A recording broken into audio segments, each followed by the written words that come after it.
Алланың берген ғұмыры сынақ пен сырға толы жол. Біреуге өмір ертегі, ал біреуге ауыр жүк. Менің бүгін айтып отырғаным жүрегімде қан жылатқан, ешкімге айталмаған құпиям. Бәлкім бұл сабақ емес, бірақ айтып жеңілдегім келеді. Мен қалада өскен, ақ жүзді, момын қыз едім. Әке-шешемнің үйінде ұрыс-керіс деген болмаған, тып-тыныш, үлгілі отбасы едік. Алайда мен тағдырдың басқа жолын таңдадым. Махаббаттың буымен ауылға, кішкентай шаңыраққа келін болып түстім. Күйеуім жалғыз ұл, мен оны шын сүйдім. Тіпті лашықта тұрсақ та өзімді бақытты сезінетінмін.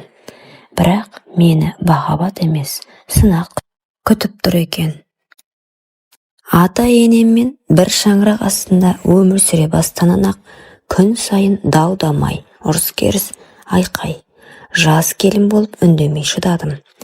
Бірақ кей түндері ішімде жиналған қорқыныштан жылап шығатынмын. Күйеуім қалада жұмыс істейтін, апта сайын ғана келіп қайта кететін.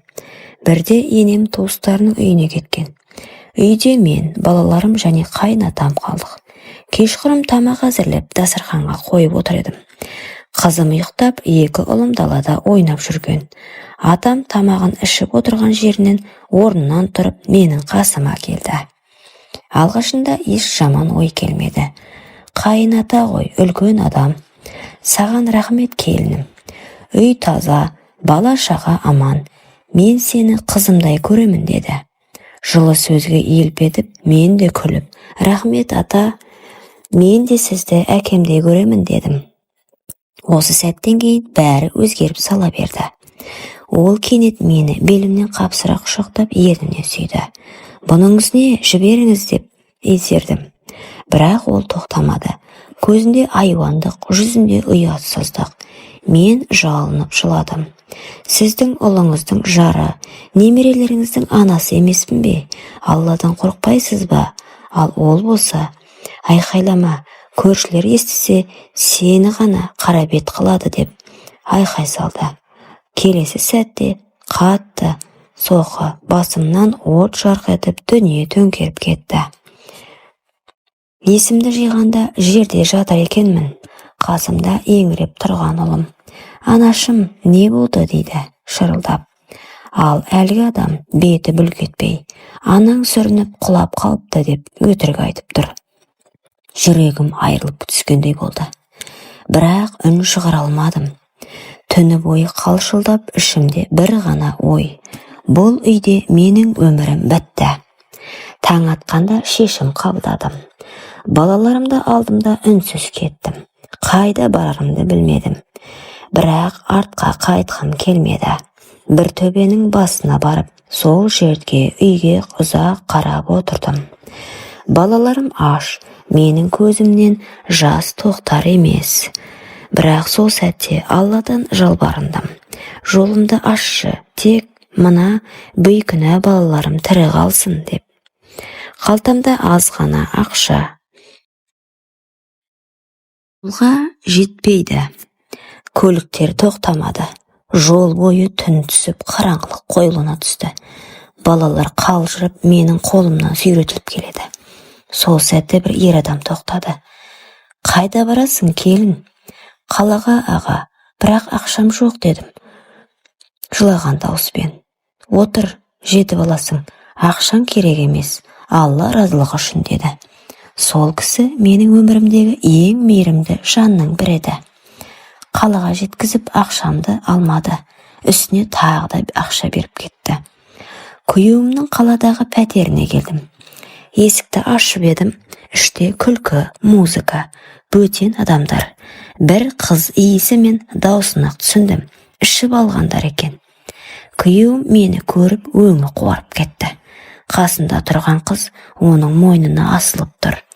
Ал ол мені сіңілім ғой деп таныстырды.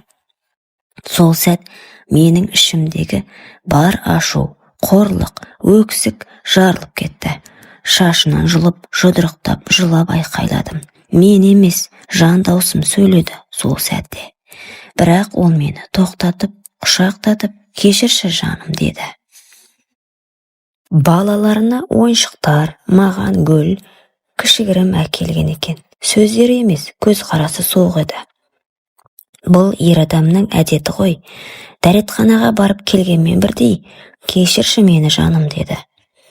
Сол күні мен үнсіз қалдым, жыладым, бірақ ішімде сөз қалған жоқ. Бірнеше аптадан соң өзімді жаман сезініп жүріп, жүктілігімді білдім. Кімнен екен жүрегім біледі. Атамнан. Күйеуіме айта алмадым. Ел не дейді, ол не істейді. Сол қорқынышпен сол күнәні арқалап, дәріханадан дәрі алып іштім. Ол сәт менің өмірімдегі ең қара күн болды. Бір апта бойы денем сырқырап, жаным қиналып, мені тірі өлікке айналдым. Бірақ мен ол баланы өмірге әкелуге батпадым. Өйткені ол сәбиді өмір кінәлайды, мені қырғайды.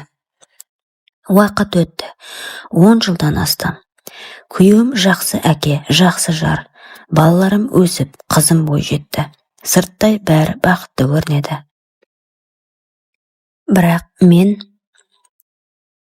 менің ішімде сол бір түннің ізі өшпеді. Кейде түсімде сол тас, сол айқай, сол қара түн көрінеді. Аяқ астынан көзіме жас келіп, денем қалтырап кетеді. Қайынатамды тойларда ғана көремін. Көргімде келмейді. Сәлемдеспей үнсіз өтіп кетемін. Ал енеммен сәлемім түзу. Сырт көзге бәрі жақсы болу керек қой. Менің өмірім көп әйелдің үнсіз шындығы. Кейде бәрін айтып салғым келеді. Бірақ бұл енді менің жүрегімдегі құпия. Иә, мені сөгіңіздер, кінәлаңыздар. Мен күнәһар шығармын. Білемін, бірақ мен тірі қалдым.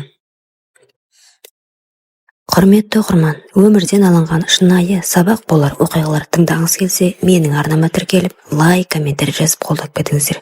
Келесі кездескенше сау саламатта болыңыздар.